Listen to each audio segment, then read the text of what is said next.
Okay, good day to all of you. Some of you are joining us from overseas, and some of you are local here in India. So it's a very good Saturday evening to you. We'll just wait for a few people and additionally to join and kick off the webinar for the day. Uh, Let us get started with the webinar today.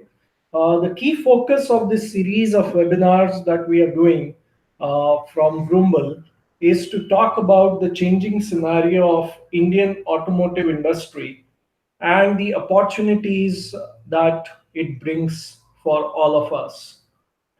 The Indian automotive industry is going through a major shift, and there are quite a few integrated elements that are coming into the industry, and that is going to shake up the industry as it stands today. Some of the big OEMs are also looking at consolidating their positions in the market, whereas the newcomers and startups are looking at all of these changes as an opportunity to enter this evolving market. So, as we talk about the Indian automotive industry, there are four major elements that we can talk about in the terms of emerging industry elements. The first is by 1st April 2020, the entire country is to move to a BS6 emission norms, which is equivalent to Euro 6. And this is a major shift. We are going to jump from BS4 directly to BS6. Significant reduction in emissions is required. Furthermore, we are not just going to do it for the heavy commercial vehicles and the passenger cars, but also for the two-wheelers and three-wheelers, wherein globally this would be the first implementation of BS6. So there is a lot of innovation and engineering work to be undertaken to help the industry meet the BS6 emission norms. There will be a significant rise in the vehicle cost. So, a two-wheeler scooter, which is presently sold for 70,000 rupees, would probably end up costing around 1.2 or 1.4 lakhs post the BS6 implementation. Now, as this engineering effort is being taken care of, a lot of test validation will also have to be done. On the second element, there is a strong EV migration or electrification of automotive that is has been initiated and uh, kick started by the government. So there is a lot of push. There is an emphasis on make in India. So again, there is a lot of opportunity for new things to happen and for us to take control of some of the core elements of the vehicle. Additionally, at the same time, while across the matured economies, this already happened 15 years ago, India is now really seeing the changing scenarios where the growing number of electronics, the growing electronics content on the vehicle is giving rise to a lot of integration work that is required to sync up the electronics with the mechanical system, with the dynamics. And add on to that is the need of the Indian customer or the driver to be connected, to be always aware of the vehicle. And that is where the IoT and connectivity elements are coming up. As Vroomble has been focusing on giving a good idea of the Indian market to NRIs, to overseas Indians, and also to the Indians who are looking to get into the Indian automotive industry. We are focusing a set of the webinars in these areas. Today, we have with us Dr. Yashodhan Gokhale, who is really in the forefront of the EV migration in India. Dr. Yashodhan has vast experience, which is both in India as well as overseas. And he is right now looking at setting up a battery manufacturing and battery integration plant in India for his company Octillion. And he has had his true share of research work done in Germany, wherein he has obtained the knowledge of the different chemistries, the cells, the key elements, and what will happen to these cells and battery packs in the environmental conditions of India. How would the application scenarios in India impact the success of electric vehicles, and the integration challenges can be overcome? So Dr. Yashodhan would be talking about all of these with us today. So before I hand over to Dr. Yashodhan, I'll just share a bit about Vroomble.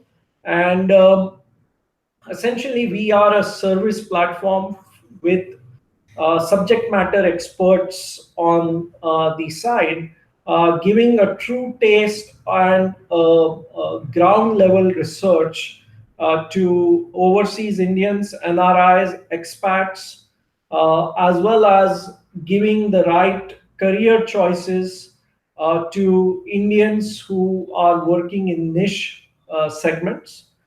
Our team is of IIM graduates and past movers to India, people who have started their own entrepreneurship journey in India, and we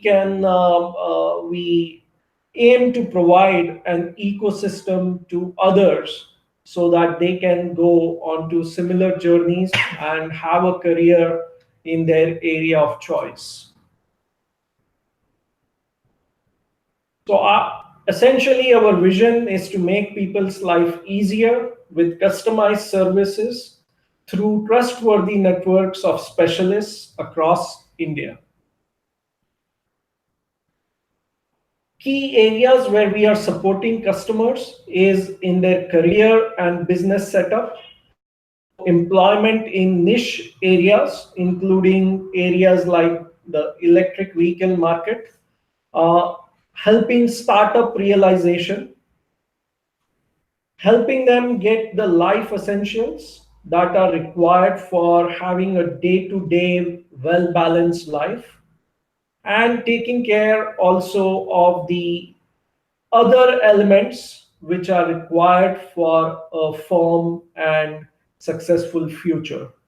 So that is how Vroomble supports their clients. So, as I said, the sessions, the current webinars are focusing more on the changing scenario of Indian automotive industry. And today we are talking essentially about electric mobility and the EV migration in India. Dr. Yashodhan is in the forefront of this change that is happening, and with further for further deep dive into this subject, I hand it over to Dr. Yashodhan. Yeah. Thank you very much, Shekhar, for the brief introduction, and thanks to our Vroomble team for arranging such a webinar based on the electric vehicles and the mobility. Today I'm going to give you an overview from the cell chemistry level to what are the challenges in India in terms of the electric vehicles, what are the skill set are required in near future. Basically, the motivation behind this, if you see the picture, there are two cars in our garage. One wanted to go out from here, but other car is saying, oh, not too far, like a petrol car. The current scenario is once you charge the car, it can go only 100 kilometers or 110. And we need to change that scenario from 100 to 200, 300, 400 kilometers. And that's the future for the electric mobility. And I'm a chemist, so if you see on the right hand side, these are the cathode, electrolyte, anode. This is complete a lithium ion battery. And on the anode side, this is the development phase where silicon, lithium titanate, or different anodes, the new innovations are coming up. While on the cathode side, the different material, which totally change the complete overview of the electric mobility. You can see there are 72 million cars in 2010, then 2020, it might be a more than 100 million cars. We have to convert them, two-thirds of the cars into electric to have a less pollution, green environment, and so on. If you can look at I just go back to a history a bit. Sony started with lithium cobalt, a first lithium ion battery in 1990. After the development with the Sony and other companies, the new materials development going on to get optimized way, then A123 company come up with the lithium iron phosphate, which is widely used throughout the globe, from your cell phone to electric vehicles to energy storage, laptop batteries, and so on. And there are different other technologies like sodium ion battery, ion chemistry, lithium sulfur, and lithium air batteries. These are the technologies which might work, might not work. We never know. But say lithium ion battery is a sustainable for the next 20 to 30 years. If I wanted to charge the car, go for 200 kilometers, my material will help me with lithium ion technology to go to that range. So you can see here, and the next diagram, it's a very typical diagram where we need a high power and high energy. So in this, it is a very typical technology coming from fuel cells, which is the hydrogen technology. If I wanted to go from Pune to Bangalore, fuel cell is the right technology. But there are different limitations with safety is concerned, hydrogen refilling, and so on. Batteries is a very good match between the capacitors and fuel cells, where the capacitors is a very expensive, you can charge very fast, and so on, but the price point is very high. And if you can see here, what's the energy? It's the capacity to do work, and power is the how fast the energy is delivered. To give you a small example, nowadays you can see we can charge our mobile phones in say 10 minutes because you need a high power to charge it fast. Whereas you need a high energy cell for commute, say Pune to Mumbai and Mumbai back to Pune, you need a high energy battery. And but there is always balance between the cost as well as the range. Ideally, if I wanted to drive say 500 kilometer in single charge, I charge my battery pack and go to 500 kilometers. I need minimum 75 kilowatt hour of the battery pack, including AC, and that's the challenge where my chemistry can help me to get that range. We are near to that thing, you will see in the further slides. I don't wanted to go into a more deeper into a chemistry side. This is just to give you a range, like these are the voltages and this is the capacity on the x-axis. And if you see down, the graphite is quite commonly used as an anode material, while all these LMO, NMC, LFP, all are the cathode materials which drive the capacity range of lithium ion battery. So you can see the lithium, cobalt, nickel, MnO2 with one third, one third. This is the upcoming chemistry like people are using in their cars, different application, because it can withstand with the high voltage as well as give you a higher capacity. And then again, question comes, how we do that? Fundamentally, these four parameters play a very important role in cooking of these materials. I just given the one example, say NMC, like lithium, nickel, manganese, and cobalt as a cathode. When you are developing these materials on large scale, one is the crystal chemistry, means how good, how stable is your crystal. The lithium ion battery works when lithium is going from anode to cathode through electrolyte and you get the energy. Then how porous your material is, the morphology. Then what's the composition, where we can reduce the composition of cobalt because of the price issues, or we increase the nickel issues. There are various ways. Then obviously the electronic or ionic conductivity. So choose the optimized sites for the better conductivity and right crystal chemistry, which gives you high power and high energy.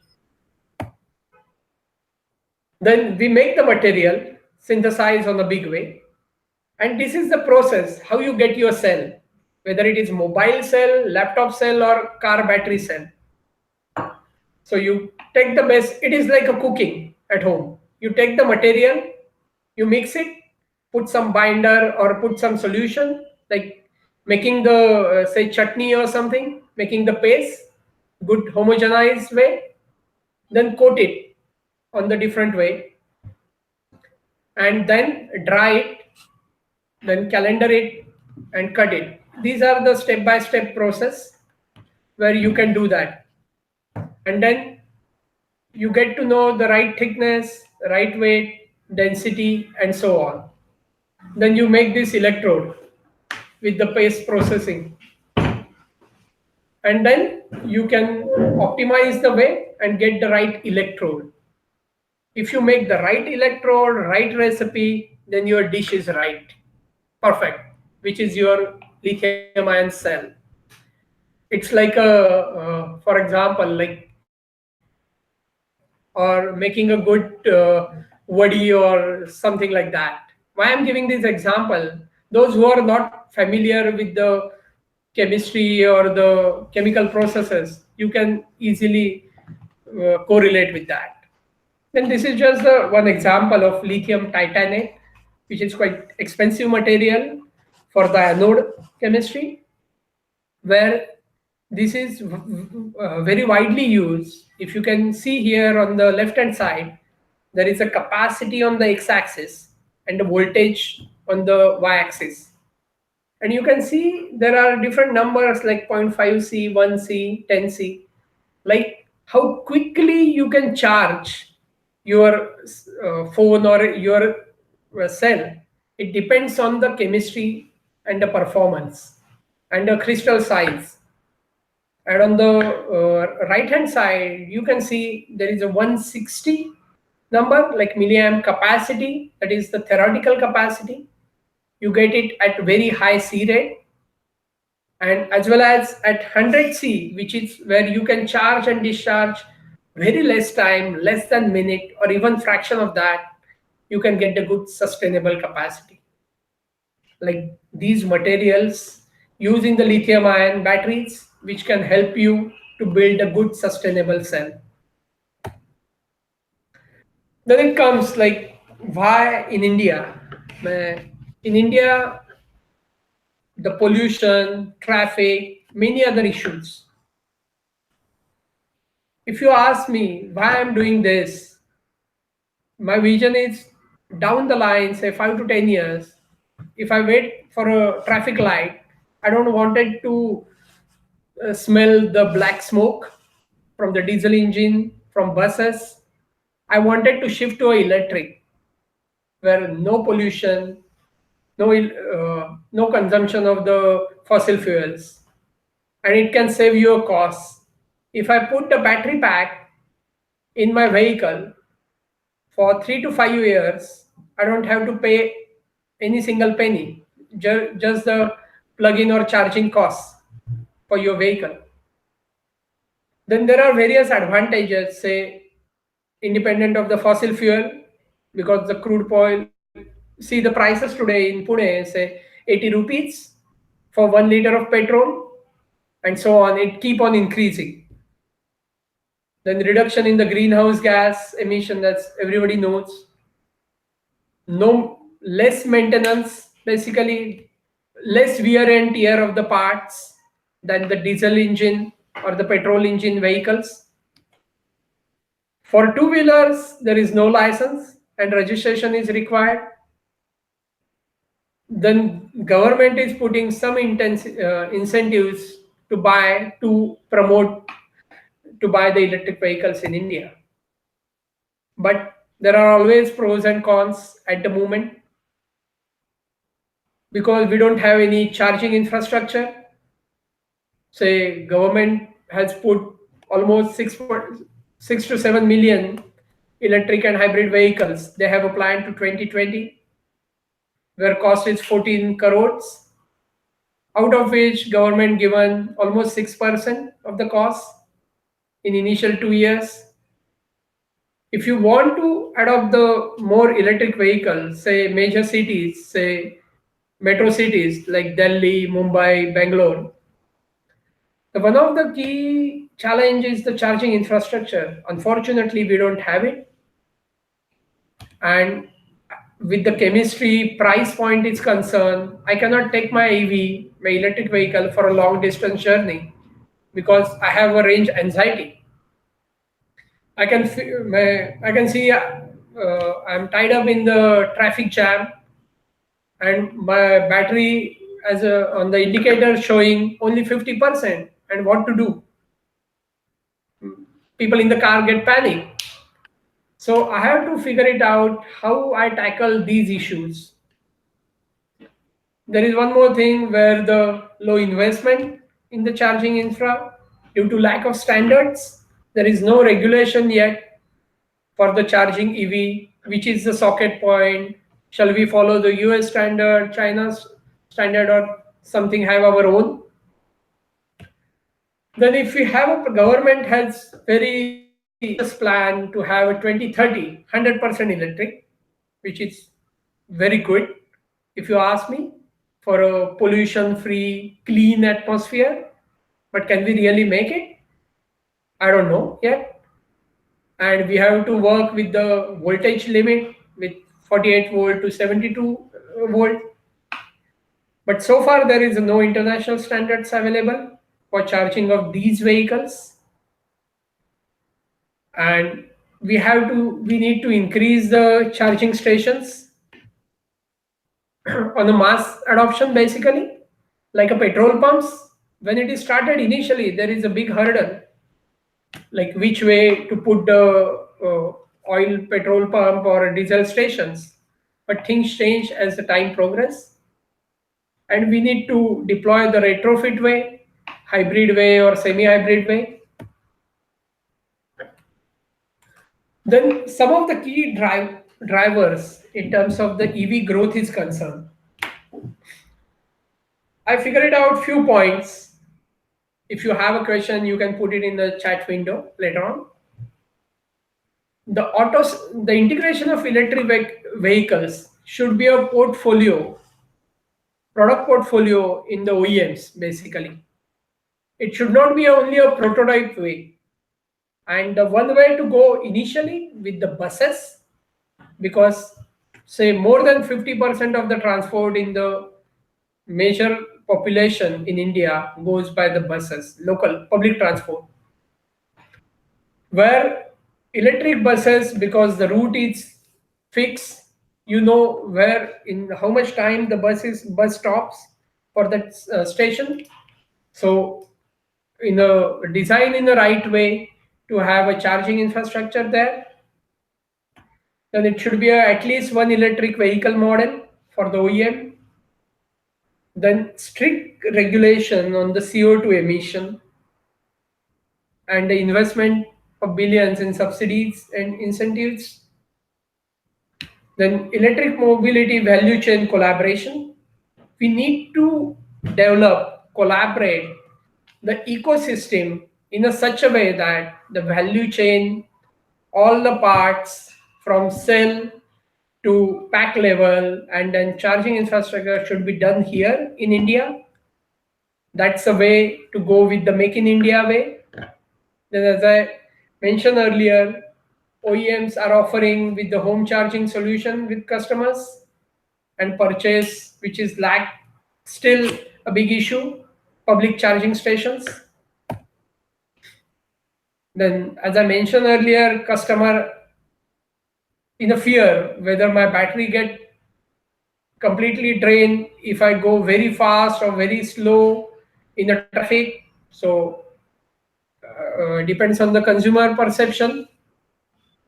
Then electric mobility as an innovation leader, it should come because in India, one of the major challenge in terms of the lithium ion battery is temperature.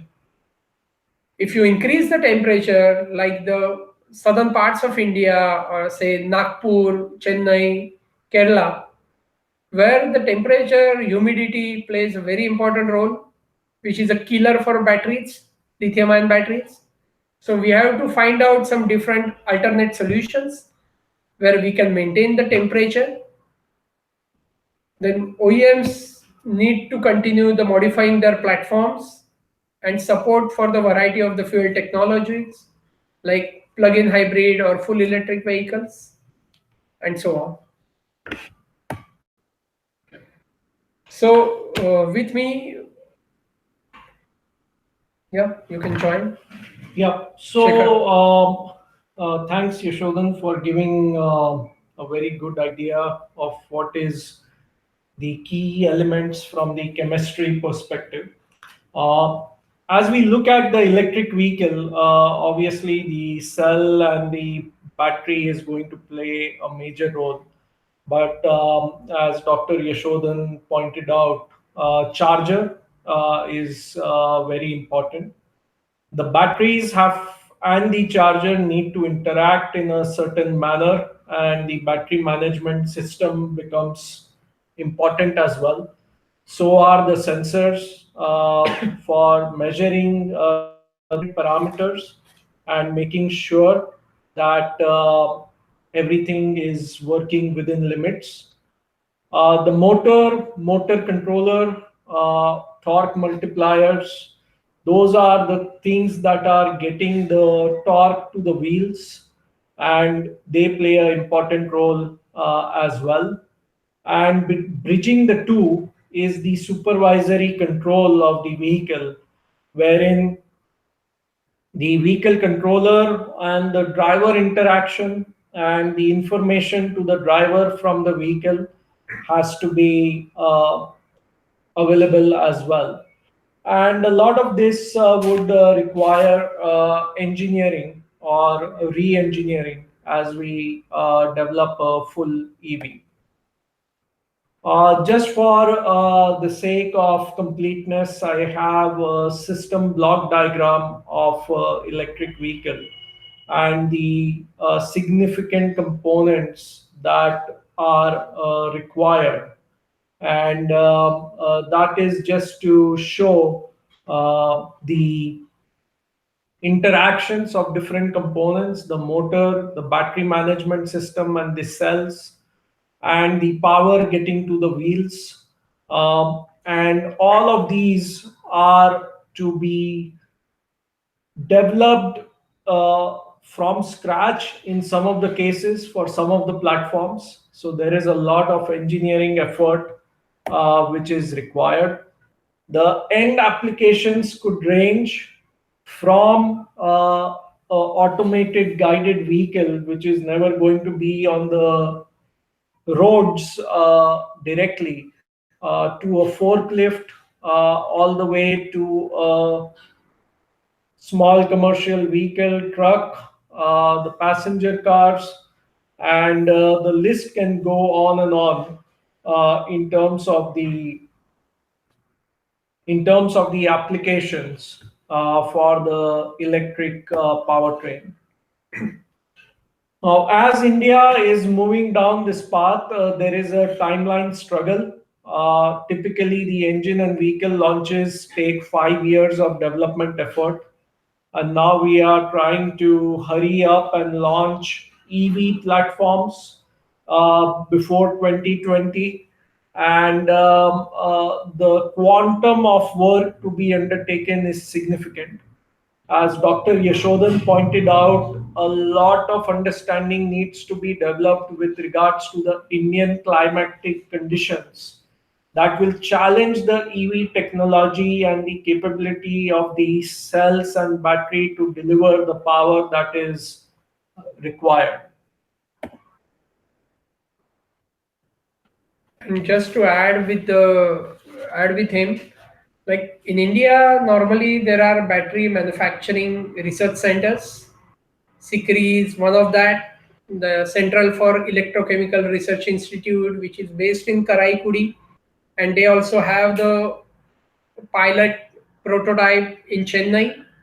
They also develop the good material development, but to match with the prices with the Korean company, Chinese companies, and the quality is one of the big challenge.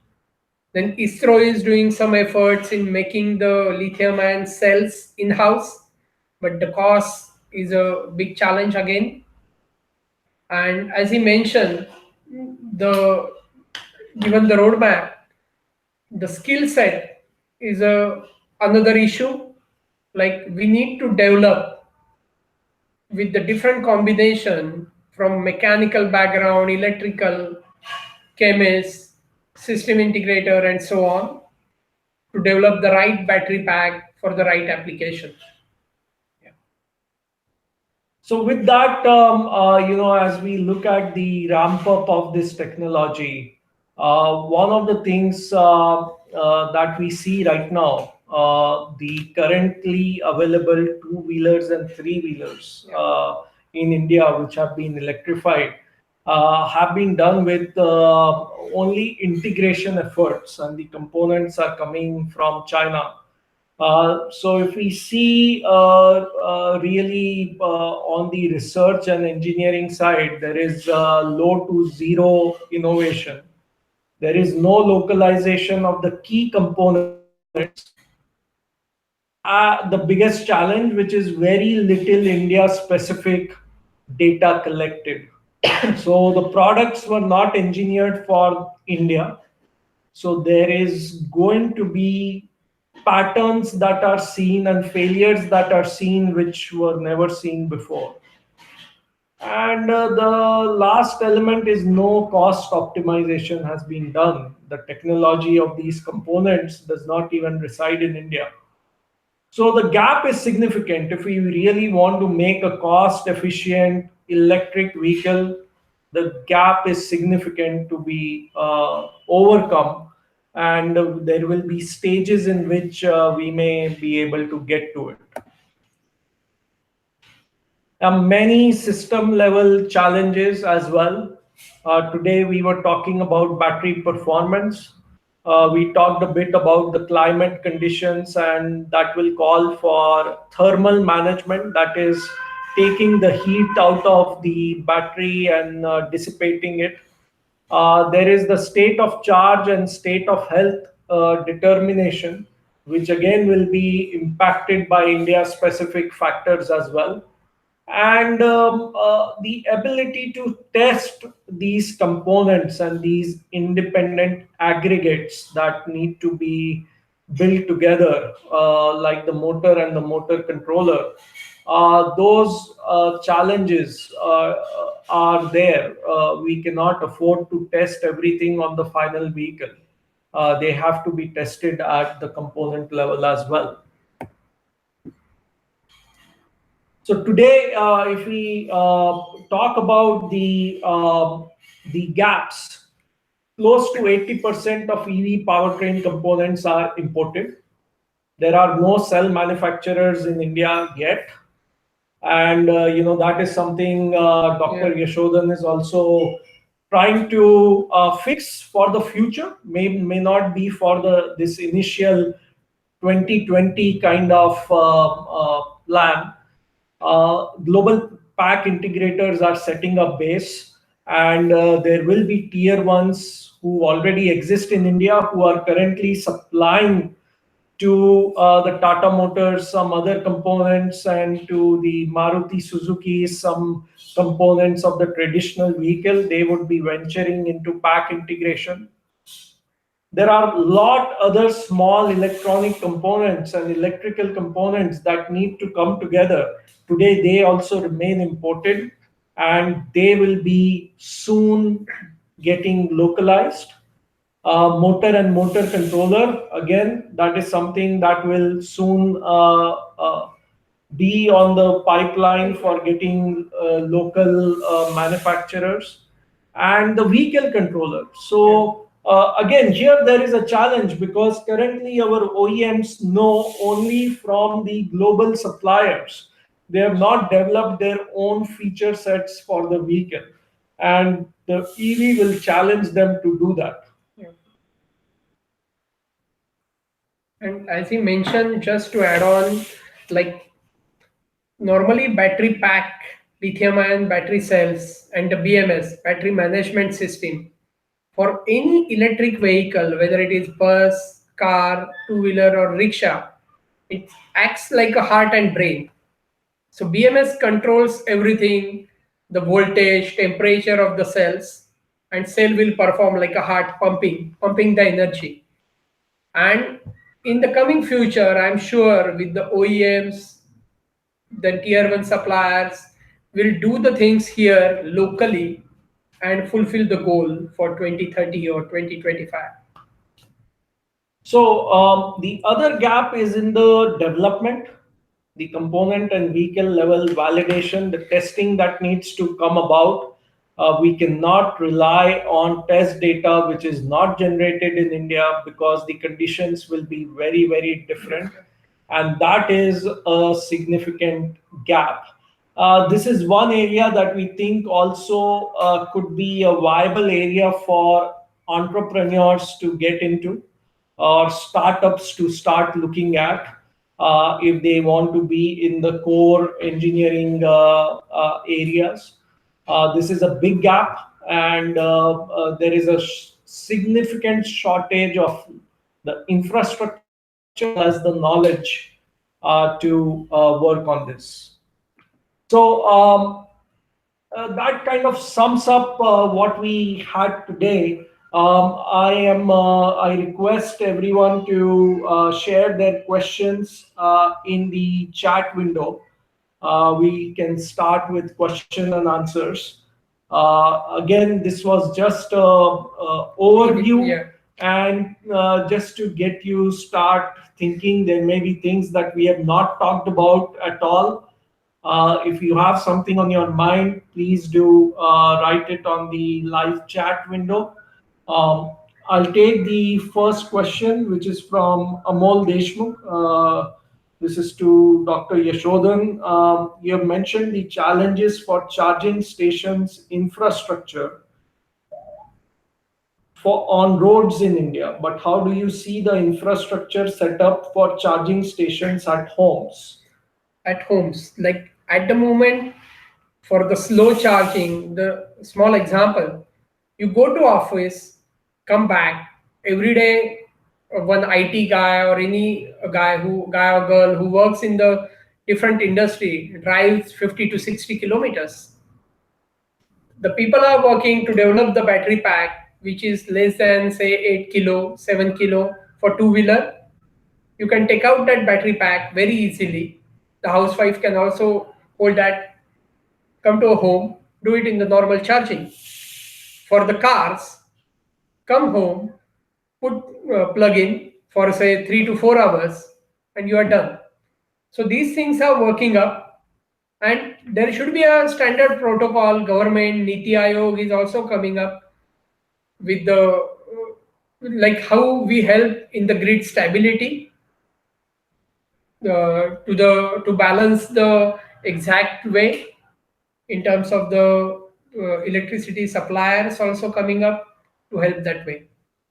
So one of the things there is also that the government is looking significantly to the fact that people would be charging their EV batteries in night time, Yeah. when the peak demand for other stuff, including industries and household usage, is significantly less. Nice. So that is the current bet. Now, be looking at the behavior or the pack size, we may require two proper charge cycles in the day. One may be at our offices, one may be at home. But as we see the numbers increase, housing societies would probably be the first ones who will start adding this infrastructure, but still at the cost of the owner. We are already paying a lot for the parking spots in the housing societies. Even if 50,000 per parking is added for this charger, I don't think people will be minding that. So again, but limited, I'm talking only about the housing societies. The next question we have is from Amay More. We have developed such a charging technology which will have size advantage for the charger. Specific size chargers can scale up to from 3.3 to 30 kilowatt. It will help to reduce the manufacturing cost for different chargers. Same can be applied in home and public location just by scaling the output. Which is a very good thanks Amay for a very good efforts, and I'm sure we can talk on that with some on the by mail or something with more detail. But these initiative is required very strongly by our own people to develop to solve our own needs in a good way. So, Amaya, definitely that is a valuable element that you have added, and this is the need of the day or of the future. So, we definitely believe that there will be sizable traction that you see. So again, Amaya, you're saying for daily city traffic, even spending 10 minutes on petrol pump is hectic. Even DC fast chargers are still unable to beat petrol filling time. How do you see the scope for battery swapping? Yeah, very interesting question. Thanks, Amaya. Battery swapping is a good initiative started by government, but one of the major thing with the battery swapping, for me, if you ask me, might be two-wheeler or three-wheeler. It can work. One battery pack, say less than 5 kilo, you can take out, come to home, and start charging. But battery swapping, a guy who keep your all batteries and give you a new battery, there is an initial lot of investment, maintenance, and see the state of health, state of charge of the battery. Still, battery swapping at home makes sense. You have a spare battery at home because every day you are commuting not more than 50 to 60 kilometers, and single charge you go 70 to 80 kilometers. So that is sufficient for you, I guess. But on large scale for the cars and buses, it's not feasible in terms of the connectors, the maintenance of the battery pack, different environment. So for two-wheeler, I guess it can be a feasible option. Okay. If there are any more questions, you can put them on the live chat right now. We'll stay on the session for another 2 to 5 minutes. Again, as we um, said, we'll be having more of such sessions on the changes in the Indian automotive industry. Uh, Okay, Amol, there is Amol Deshmukh. Thanks for your question. If we burn more fossil fuels to generate electricity for power generation and charge batteries for EVs, how do you see the efficiency and pollution aspect and overall impact? So again, it's where the energy is coming Yeah, from. where the energy is coming from. And government, Niti Aayog, MNRE is coming up with the white paper as well as the policy to solve these issues, like how we tackle these problems, where in the big metro cities, how it can balance. It cannot happen suddenly, where no more petrol or diesel cars on the road. It's not going to happen. EV will remain, say, 30% more optimistic percentage. But yeah, Right. So, Amol, again, the government is claiming that a shift is happening to non-conventional energy sources in as they see the EV pick up. So they are trying to connect the two dots. Obviously, there is not a one-to-one connection yeah, saying all the energy being used by EV is going to come from non-conventional sources. But yeah, they seem to be having a strategy which will see things meet each other in 2030 and 2035. yeah. So there is a question from one of my old friends with whom I've been in electronics labs together. So Prasanna, there's a question: how about creating a strong and portable like mobile power bank with enough capacity that can charge the car while running and can be charged separately when you have time. Can this be achieved? It can be possible, surely, where the portable chargers like we have for mobiles. But again, it comes to how much kilowatt hour battery pack you have. And for that, you need a double power basically to charge that thing. So it's totally depend upon if you wanted to just run your car single charge 50 kilometers charger, this portable can be possible. But if you are looking for the battery pack, say with more than 30 kilowatt hour, portable is very ambitious. Still, technology is not yet to achieve that thing. Right, and there are some non-conventional elements coming in wherein you can charge the road surface Right.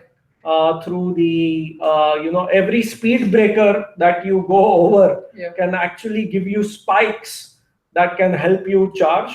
So then maybe we'll have more speed breakers. Yeah. But Prasanna, to uh, that can be done, but that will again shift the commercials in a Yeah. very non-favorable way.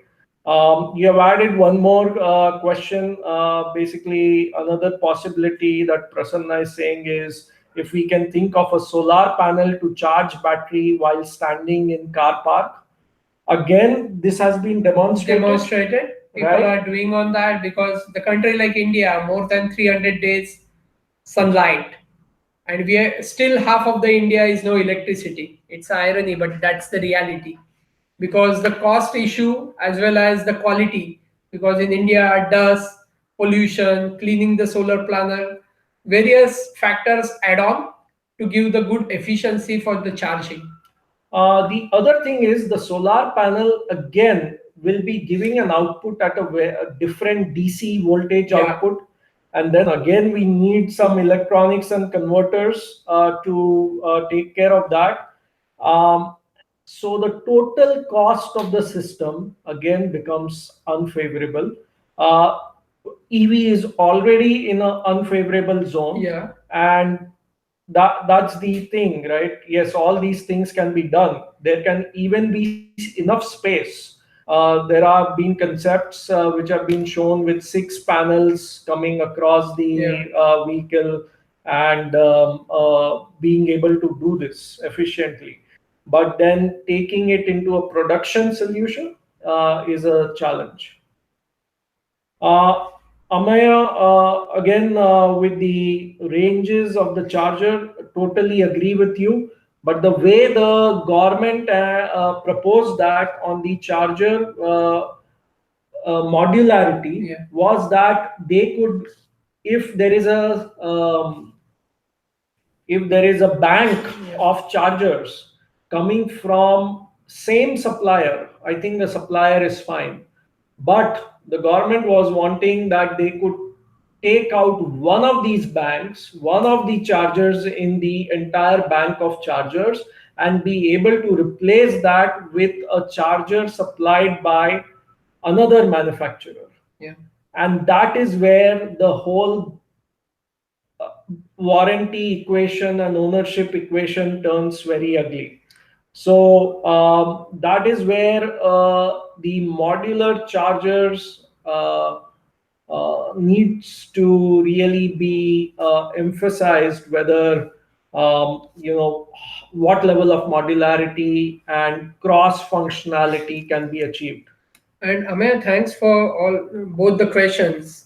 As you mentioned, why there is a different cost. It's totally different on the material and the volume. At the moment, we are talking with the 2 digit or 3 digit number. And the companies, tier one suppliers, say big companies, say Samsung, LG, Toshiba, Panasonic, they supply on a big scale, so the cost is compensated. But in India, when the amount of the electric vehicles at the moment, the number is less, price is higher. And the second important point is commodity prices are going increasing. I mean, the battery in the electric vehicle, battery costs say 50 to 70%. In the battery, all this rare earth metal, aluminum, copper, cobalt, all these prices are going increasing. So the price of the batteries are going increasing. And as you mentioned, whether the swapping is possible for the daily commute, yes, which makes sense. But the infrastructure creation for the swapping is a big challenge. If it comes from the say rickshaw association or the two wheelers which are parked in the IT companies like Infosys or in the Bajaj or in the Tata, if company can provide and employee can share the thing, it can be possible. And So again, Amay, your question more on the off-board chargers. There is going to be idle hours till enough traffic or enough traction is generated. yeah, How can we beat those idle hours for the charger? Um, is grid going to be connected to the charger?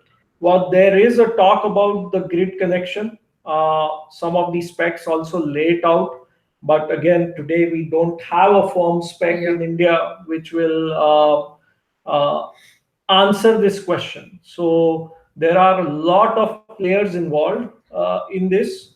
Uh, Not everywhere it is going to be a grid connected charger, but it it has to be for the whole equation to succeed. We cannot have a diesel generator running behind the charger. yeah, That would be just defeating the yeah, entire purpose, right? purpose. So it has to be grid connected.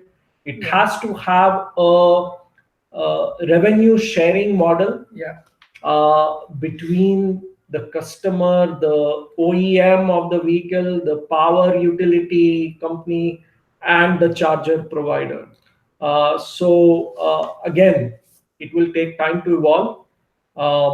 There are discussions happening. There are some uh, proof of concepts that are taking place, but there is no success story yeah, yet. yeah. And government has done a very brave decision, brave tender, that Tata Motors and Mahindra won that tender, 10,000 electric cars, which, which is the highest so far in the world. If you ask me, the tender where Tata Motors build their vehicle, electric vehicle, as well as the Mahindra without having the infrastructure. So government and OEMs are taking the very good initiative, and I'm sure the electric vehicles come on a big way in terms of the public transport as well as with the daily commuting, and we can be a pollution free India, I can say, in next 5 to 10 years time. Yeah. Okay. So those are all the questions that we had. If there are any quick questions that you may have, please type them in right now so that we can cover them. Also, in terms of understanding more, if you think there is a deep dive required, and if you want to touch base with us, our contact information is on the slide. So you can drop in a query at our email address or send us a WhatsApp. Okay, so thanks everyone for joining. Thanks Samaya, Prasanna, and Amol for your questions. It is really encouraging to see that the right thoughts are running in your minds. Thanks again to Dr. Yashodhan for sparing this time while he's busy setting up a factory in India. So really appreciate that. Amay, question from you: can we provide with the vehicle to grid technology same as in Norway, Netherlands? Can we do that in India? Yeah, if you are with us, we can surely do that. But we can discuss that later on. You can mail us. Definitely, that can be the vision. In fact, our BRTS tracks in Pune would be a prime target for taking that to vehicle to grid technology. Not that it's not done, right? If you have ever been to Kolkata, you may have seen some of the trams still running there. When I used to go as a kid, there were plenty of them, and they were nothing but electric vehicles, right? And providing mass mobility. So, and a lot of European cities and towns are like that. And hopefully we can have that as a future again. Thank you everyone for your participation. And this is just the beginning. We will come on the different webinars in couple of months on the different topics in terms of the electric mobility as well as the specialists in the technologies. And the key idea is to show that real technology work can happen in India, and to show that we are evolving as a country. And it's not only a make in India tagline, we are doing it for our people, for their benefits. So thank you all. Thanks all. With that, we will stop the session for today.